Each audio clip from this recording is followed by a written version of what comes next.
¡Hey! Me presento. Bueno, me llamo Lady SNBlogs, pero me llaman Lady.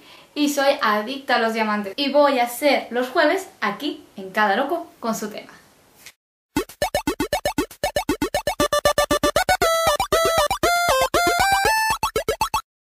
Esta semana tocaba hablar de hobbies.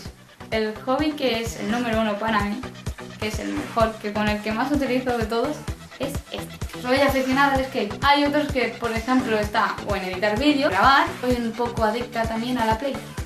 Yo y los videojuegos. Sobre todo Call of Duty, que es lo que más me gusta. Bueno, y SmackDown, no te voy a mentir. Me crié jugando a eso. Aunque fue una desgracia cuando supe que Pressing Catch estaba bañado. Qué desilusión. Y cuando hace buen tiempo, uno de mis hobbies favoritos es hacer deporte. La verdad es que sí, me encanta estar en forma. Si es posible, por mí iría cada día. Lo que pasa es que el vago me puede a veces. Me gusta mucho la bicicleta y correr, sobre todo la bicicleta.